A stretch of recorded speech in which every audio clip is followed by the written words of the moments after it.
Jason Cade was just a regular human engineer. He worked on the outer edge of the galaxy at a lonely deep space repair station called Delta 9. His job was simple: fix broken engines, repair power lines, and keep the space station running. He liked his quiet life. No trouble, no surprises. But everything changed one morning. Jason was drinking his usual cup of black coffee when the station's intercom beeped. "Jason Cade, please report to Docking Bay 3. Urgent Galactic Union matter." Jason frowned. "What? I didn't do anything wrong." He put down his wrench and walked toward Docking Bay 3. As he arrived, the large metal door slid open. A small, silver shuttle had landed inside. It was smooth, shiny, and had glowing blue symbols on the side. A ramp lowered with a soft hiss. Then she walked out. She was small. Very small. Barely 4 feet tall, with silver skin that shimmered under the station lights. Her hair was white and straight, falling just past her shoulders. She wore flowing robes of purple and gold. But what caught Jason's attention most was her face. Big violet eyes, high cheekbones, and a confident smile that said, "I belong here." She walked right up to him, placed her hands behind her back, tilted her head, and said sweetly, "You've been matched with a wife." "And that's me." Jason blinked. "Excuse me?" "I am Ril Essa of the Valari Empire. I am your bonded mate. According to the Galactic Union's Interspecies Alliance program, we are now married." Jason took a step back. "Hold on. I never signed up for that." She pulled out a glowing, scroll-like device. "Your name was entered. Your DNA matched. Your personality profile fits mine. The match is final." Jason rubbed his forehead. No, I'm just an engineer. I fix broken circuits. I didn't apply for any space marriage." Ril Essa nodded calmly. "But your name was submitted, perhaps by a friend or co-worker." Jason groaned. Suddenly, he remembered something. His buddy Travis, another human engineer, had joked a few weeks ago about entering Jason into one of those ridiculous galactic dating programs. Wait. Travis did this, didn't he? Ril Essa smiled proudly. "It does not matter who submitted. The Valari take the match seriously. Once accepted by the Council, it is a sacred bond. I am here. I will live with you now." Jason threw his hands in the air. "You can't just show up and say you're my wife." She looked hurt for a moment, but quickly stood tall. "I traveled 17 light years, left my palace, and gave up noble status to be here. It would be most dishonorable for you to refuse." Jason stared at her. "Your royalty?" She nodded. "Second daughter of the 11th House of Valari Prime." Jason sighed. This day just keeps getting weirder. At that moment, Station Commander Drake entered the bay. He looked at the strange scene and raised an eyebrow. "Jason, care to explain?"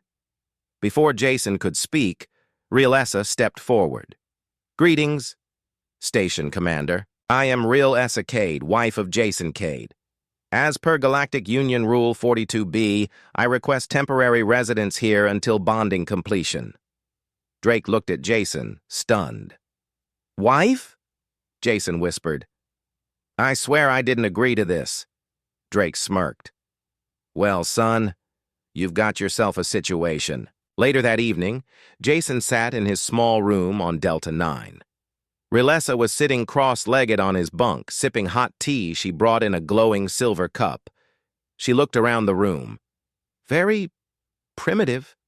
Jason frowned. "Hey, I like it messy." She pointed at the wires hanging from the ceiling.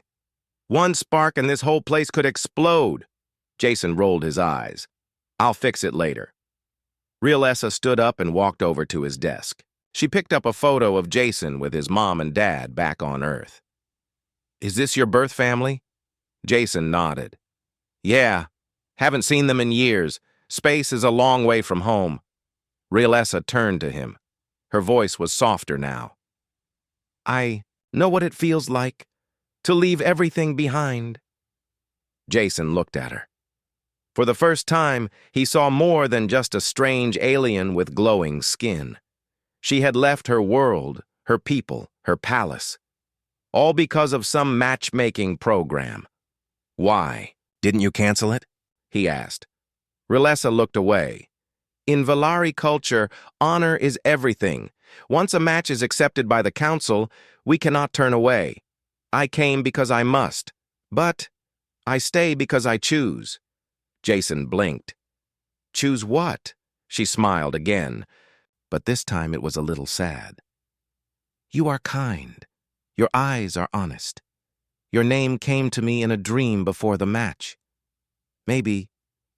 The stars wanted this. Jason scratched his head. Well, the stars didn't ask me first.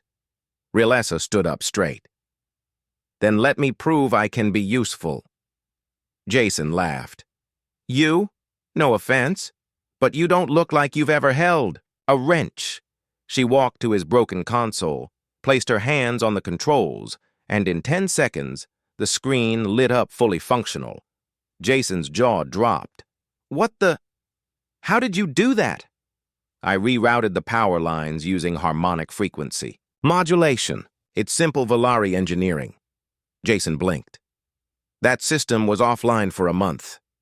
Rilessa looked proud. You may not want a wife, Jason Cade, but you may need me. Jason sat back in his chair, staring at the silver-skinned alien woman who had turned his life upside down in just a few hours. He didn't know what tomorrow would bring, but one thing was clear. This was no ordinary wife. Rilessa had been living on Delta 9 for only 3 days, and already everyone on the station knew her name. She walked through the hallways like she owned the place, chin up, eyes scanning every wire, every pipe, every blinking light. She corrected. Engineers. She scolded security officers for dirty boots. She even told the kitchen staff that the food lacked proper nutritional balance for humanoid digestion. Jason was going crazy. This is not a royal palace, he muttered to himself as he tried to eat a cold protein bar. This is a space station. Things break. That's normal. Rilessa was sitting across the table from him, sipping tea as usual. She brought her own special tea leaves from Valari Prime and stored them in a glowing silver box with 5 locks. No one dared touch it. I adjusted the oxygen levels in Corridor C, she said proudly. Too much carbon buildup? Very dangerous. Jason groaned. You're going to drive everyone nuts. She tilted her head. Is helping a crime now? Jason shook his head. No, it's just, we humans don't always fix things right away. We wait until they break completely. That is foolish, she said with a shrug. Just then, Jason's communicator beeped. A message flashed across the screen. Incoming threat detected. Rundak clan ships approaching. All personnel report to command deck. Jason stood up fast. What the hell? Rundak pirates this far out? Rilessa stood too. I've studied the Rundak. Their ships are fast but weak in shielding. If I can access your station's frequency grid, I may find a way to protect us. Jason stared at her. No offense, but this is a military matter. She crossed her arms. I am your bonded partner. If you face danger, so do I. Before Jason could argue, another voice spoke behind them. It was Commander Drake. She's right, Cade, Drake said. If she's half as smart as you say, we need all the help we can get. The Rundak ships arrived within the hour. Delta 9 was not built for battle. It was a repair station, not a warship, but everyone prepared the best they could. Jason ran to engineering. Rilessa followed close behind. On the command deck, alarms were flashing red. Several small Rundak fighters appeared on the radar, circling the station like vultures. They're jamming our weapon systems, shouted a technician. Jason cursed. Without auto-targeting, our defense turrets are useless. Rilessa stepped forward. Let me try something. She moved quickly to the main control panel and connected her small glowing wrist device to the system. "Your frequencies are too narrow. I'm going to spread the harmonic waves across the full spectrum," she said calmly. Jason had no idea what that meant. "Won't that overload the shields?" "Not if I redirect excess energy to the outer sensor arrays." The room went quiet as everyone watched her fingers move like lightning across the panel. Suddenly, the red alarm turned green. "Weapons reactivated!" the technician shouted. The defense turrets lit up and fired beams at the Rundak ships. One exploded instantly. The others pulled back. Everyone cheered.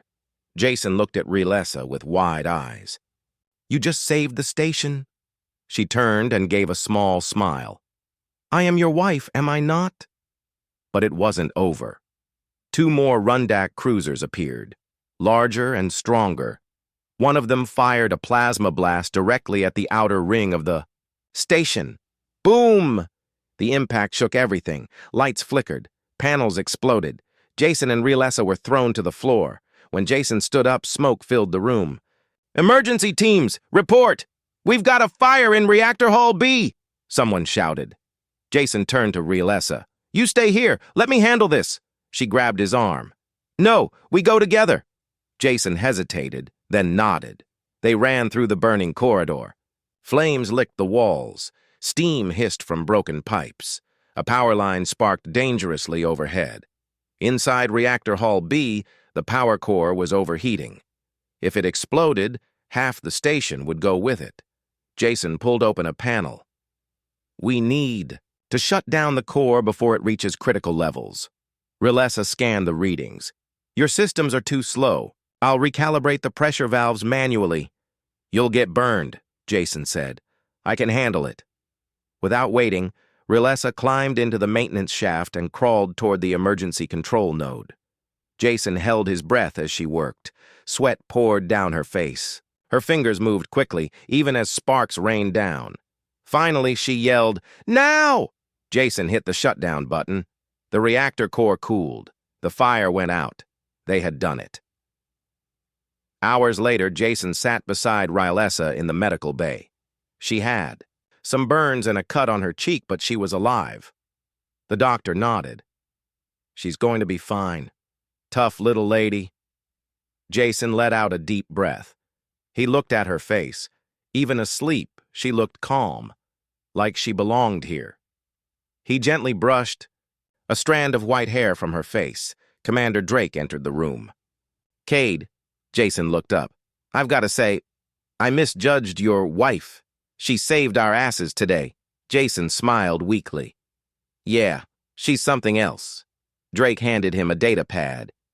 "We just received a message from the Galactic Union. They want a full report on what happened." Jason groaned. "Great. More paperwork." Drake laughed. "You'll live." "Oh, and Cade." "Yeah?" Drake smirked. "Next time you get matched, maybe warn the station first." Later that night, Relessa woke up. Jason was still sitting beside her, eyes closed, half asleep. She whispered, "Jason." He opened, his eyes quickly. "Hey, you're awake." She smiled softly. "Did we win?" "Yeah," he said. "Thanks to you." She reached for his hand. "I was afraid, not of the fire, but of leaving you." Jason held her hand gently. "I thought I didn't want a wife, especially one from another planet. But now—" She looked into his eyes. "Now what?" she asked. "Now I'm thinking maybe, just maybe—" The match wasn't a mistake. She smiled wider than ever before. "I told you. The stars chose well."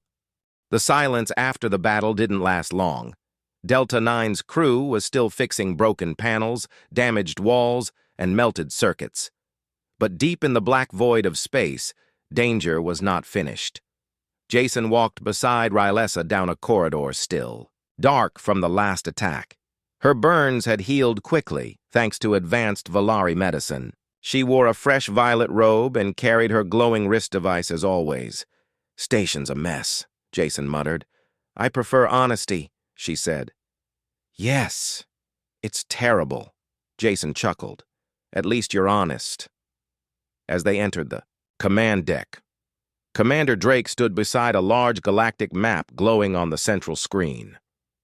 "We've got a new problem," Drake said, not looking away. "The Rundak are regrouping. Our spy drones picked up 2 battleships and 1 flagship. Entering this sector." Jason's eyes widened. "Flagship?" Drake nodded. "They're serious now. They want this station." "But why?" Jason asked. Rilessa stepped forward. "Because of me." Everyone turned toward her. She explained, "The Valari Empire once had a secret energy technology the Rundak tried to steal. They failed. I carry the last version of that system. Inside my device." Jason frowned. "Wait, are you saying they attacked Delta 9 to get to you?" Rilessa nodded slowly. "Yes. My presence here is not just a political symbol anymore. I'm a target." Drake crossed his arms. "And if they get that tech, they'll use it to control every system between here and the inner worlds," she replied. "They won't need armies. One signal from their ships and entire fleets could shut down." Jason stepped closer to her. "So what do we do?" Rilessa looked at him. "We fight." Hours later, the station prepared for the biggest battle it had ever seen. Ships were called from nearby human colonies. Defense systems were repaired and reprogrammed. Rilessa worked day and night, upgrading Delta 9's shield frequencies and power grids. Jason stayed by her side the whole time. "You don't have to do this alone," he said one night as they worked in the control core. She looked at him, tired but proud. "I'm not alone. I have you." Jason smiled. "Good. Because you're stuck with me." Suddenly, an alert flashed across the screen. Multiple ships exiting hyperspace. Rundak signature confirmed. The battle had begun. From the observation window, Jason saw the Rundak fleet, dark, spiked ships shaped like claws, glowing with red energy. "Shields up!" Drake shouted. Rilessa was already at the console, typing quickly. "Redirecting power to outer barriers. Activating Valari harmonic cloak system." Jason watched as the shields turned blue and began to shimmer like waves on water. "Cloak online," she said. The Rundak ships opened fire. Plasma blasts raced toward the station, but passed through without hitting anything. Jason blinked. "Did they miss?" "No," Rilessa said. "They hit empty space. They can't see us now." Everyone on the command deck clapped and cheered. But the celebration didn't last. The Rundak flagship released a strange pulse, an energy wave that disrupted space for miles around. The station shook violently. Lights flickered. "They're scanning with a wide-beam pulse," Jason said. "They'll find us." Rilessa looked at her device. "I can stop them, but I need to send a feedback signal to their ship." Drake frowned. "That'll paint." "A target on you!" Jason grabbed her arm. "There has to be another way." Rilessa's voice was calm. "You once said I was no ordinary wife. Let me prove it again." She walked to the broadcast console and connected her device. The room filled with soft humming as waves of blue light poured from the station. On the Rundak flagship, their systems began to glitch. Their weapons shut down. Their engines stalled. Their main screen turned into static. "What is this?" their war leader roared. The Rundak engineer replied, "Unknown frequency originating from the human station." The leader slammed his clawed hand on the console. "Launch boarding ships." "Bring me the source." Back on Delta 9, Jason and Rilessa watched as 6 Rundak boarding pods flew toward the station like flaming comets. "They're coming straight for you," Jason whispered. Commander Drake gave the order. "Prepare for close combat." Soldiers rushed to the docking bays. Jason grabbed a pulse rifle from the wall. Rilessa blinked. "You're going to fight?" He nodded. "If they want you, they have to go through me." She touched his cheek. "Be careful, Jason Cade." He leaned forward and kissed her forehead. "I always am." The Rundak boarded fast and hard. Metal tore, alarms screamed, and blasters lit the corridors. Jason led a small team down to docking, Bay 1. He ducked behind crates and fired at a giant lizard-like soldier charging forward. One of his teammates got hit. Jason dragged him to safety, then shot back and dropped 2 enemies. "Hold the line," he shouted. Meanwhile, in the upper control room, Realessa stayed connected to the system. She had to keep the Rundak fleet offline.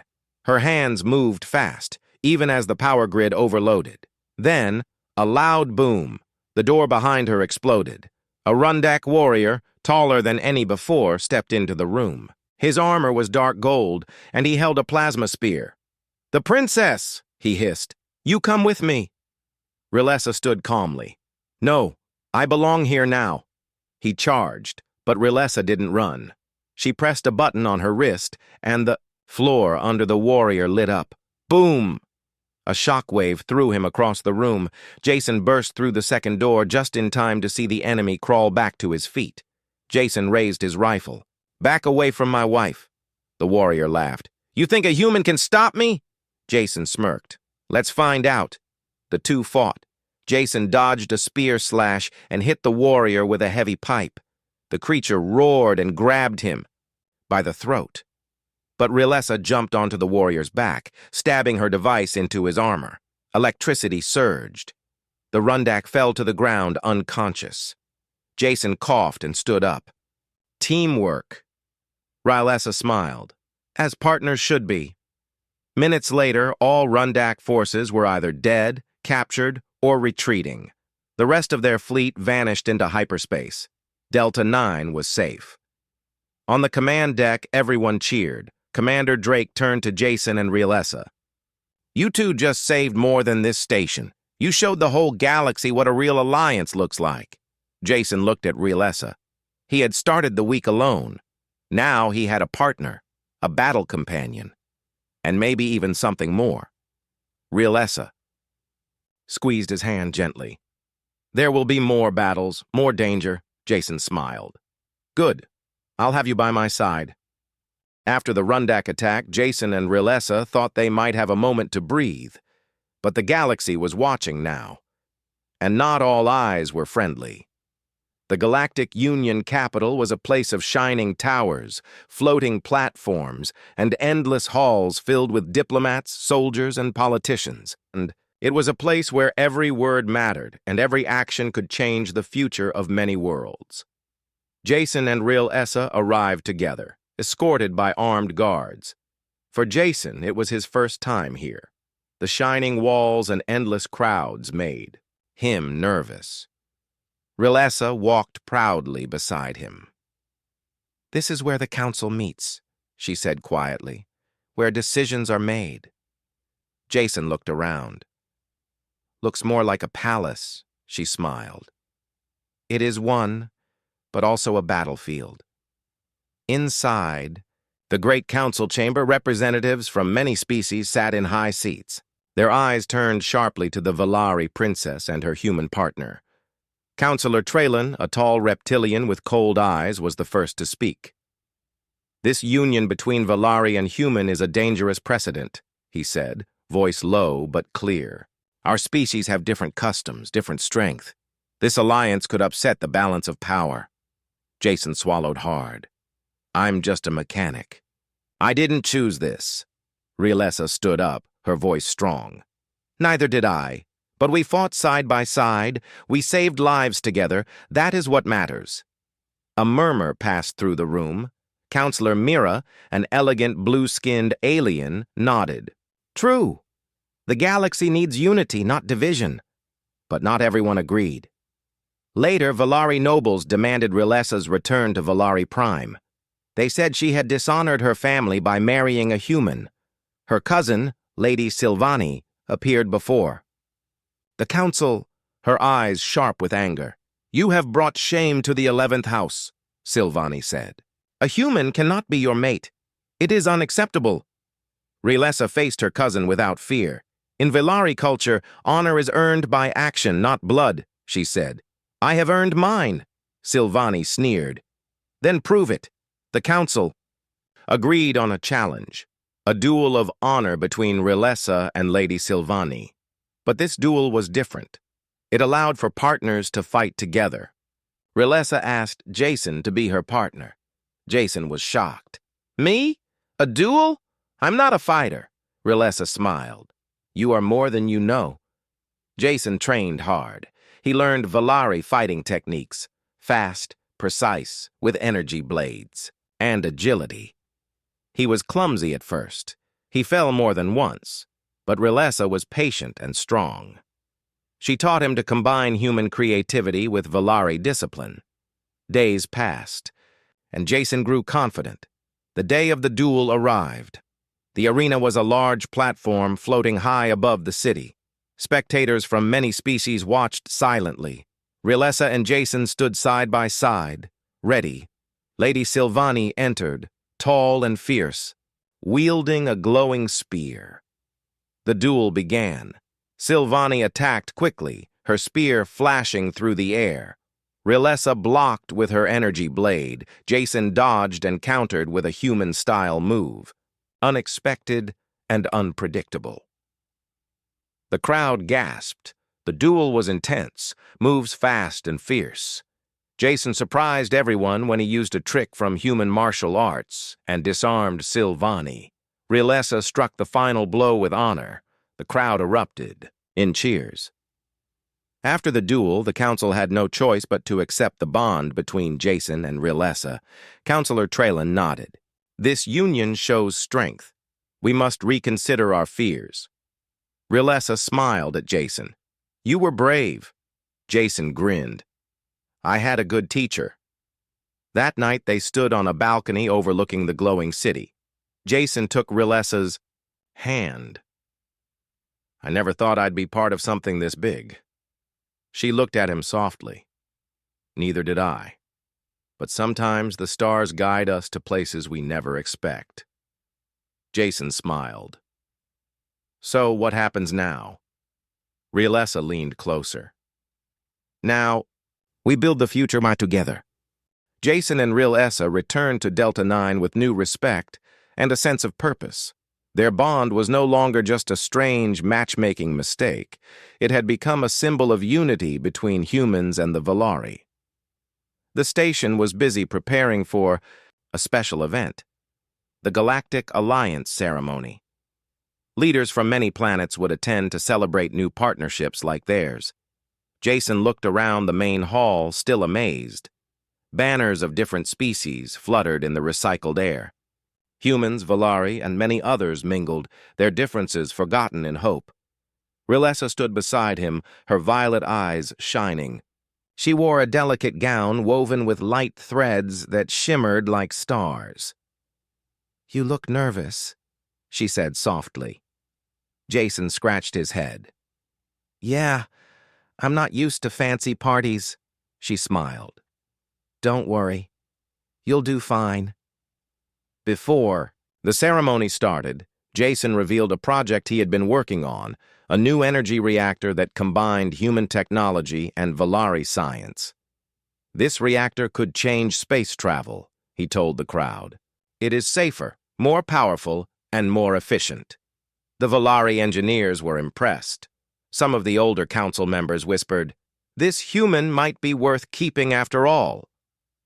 Rilessa stood proudly beside Jason. Together, we can build better worlds. After the speeches, the ceremony began. The Galactic Union leader spoke about unity, peace, and cooperation. Then it was time for Jason and Rilessa to make their vows. Jason looked at her, nervous but happy. Rilessa took his hands. I did not choose this bond by chance. I choose you, every day, not just because of duty, but because of love. Jason smiled wide. I never thought I'd have a wife like you, but now, I can't imagine life without you. They exchanged rings, glowing bands made from a rare Valari crystal that symbolized eternal connection. The crowd cheered. Later, on the observation deck, Jason and Rilessa stood together, watching the stars. Jason broke the silence. So what now? More adventures? Rilessa laughed softly. More challenges, more battles, and more chances to prove that together, we are stronger. Jason looked at her, hope shining in his eyes. I'm ready. A message beeped on. The comms. Jason opened it. It was a notification. Another human had been matched with a Valari partner. He looked at real Essa, then smiled. The stars never stopped choosing.